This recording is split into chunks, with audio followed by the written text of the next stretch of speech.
Okay, before we create our job, I'm going to pull up this workflow diagram for job creation. Make this a little bigger here. Now this has a lot of information and little type here.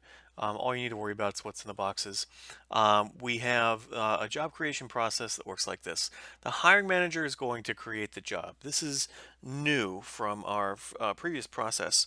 And it may sound like you're doing more than you used to, but actually what's involved in job creation, as you'll see in a moment, is just putting in the information that you would normally put into the PA and the information that you would put into the user security access form. You're going to do it at the beginning of the process instead of at the end of the process so that iCIMS knows who to send things to. After you do that, you send it to the recruiter, and the recruiter is going to add a salary range, some other HR information. Recruiter is going to review the job description and then send it on its way. It then goes to the hiring manager's supervisor, who either approves or rejects it. And if they approve, it goes to the division director.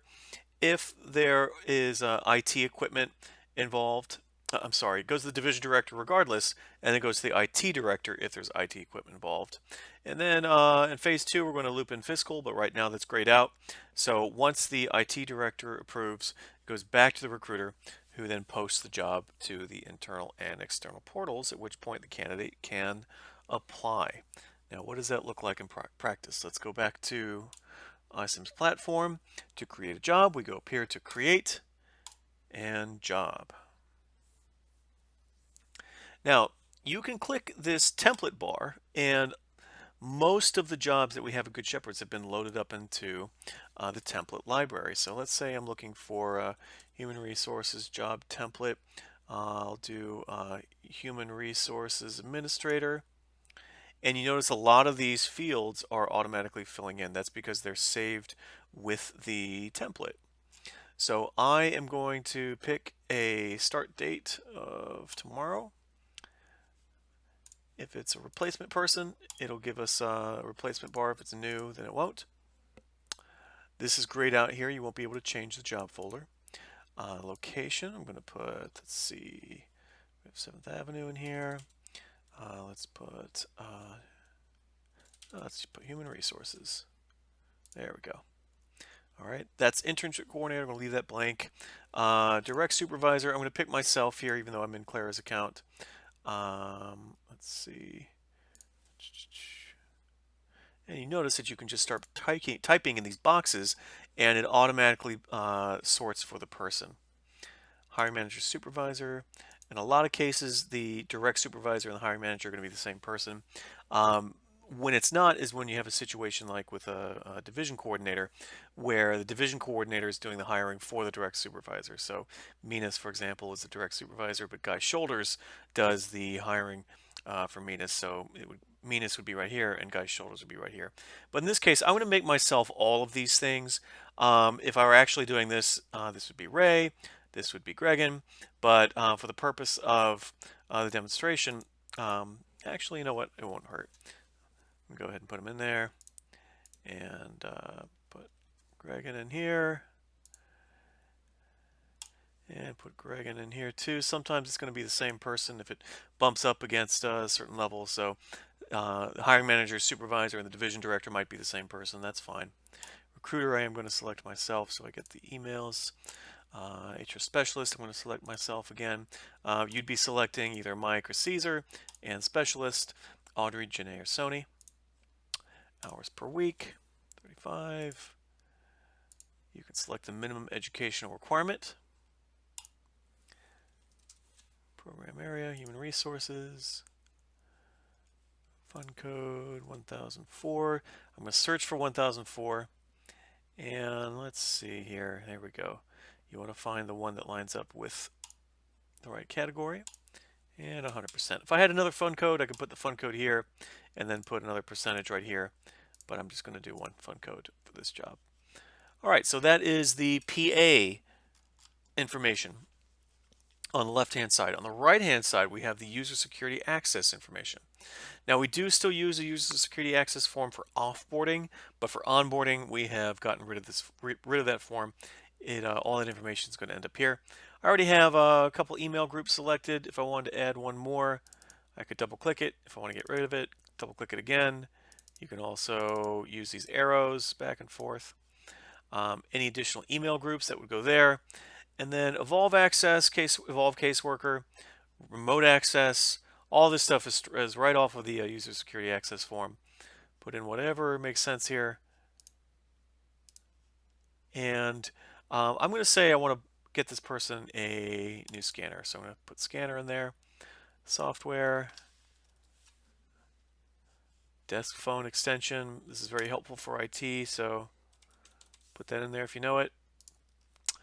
PEP information, connections, connection site unit, connection special business functions, ETO.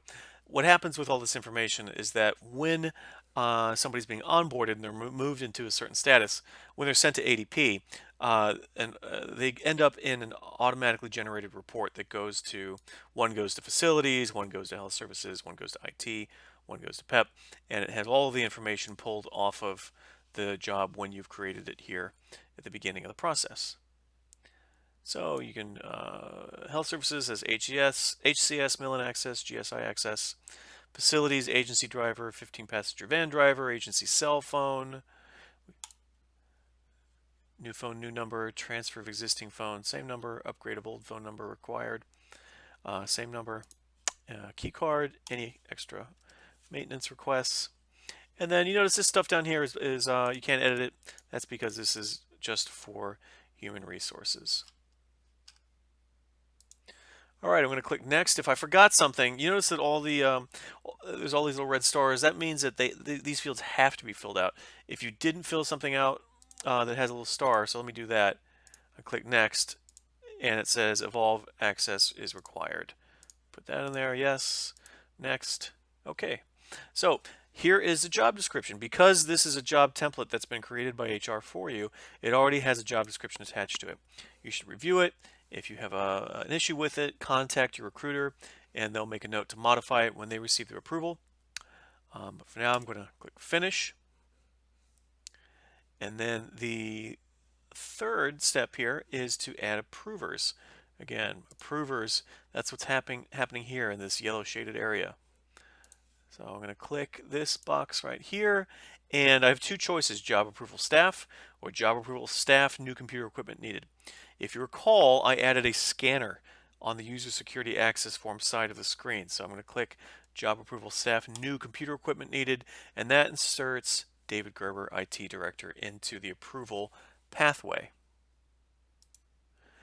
Now, the pathway works like, or the workflow rather, works like dominoes. So the recruiter gets it, and then nobody else is going to get an email until the recruiter has approved. Recruiter approves, and then the hiring manager gets it. Hiring manager supervisor gets it. And then after the hiring manager supervisor gets it, the division director gets it, and then the IT director gets it. They don't all get it at once. All right, so at this point, you would click Save and begin approval. I'm going to X out some of these so that I don't send these to those people.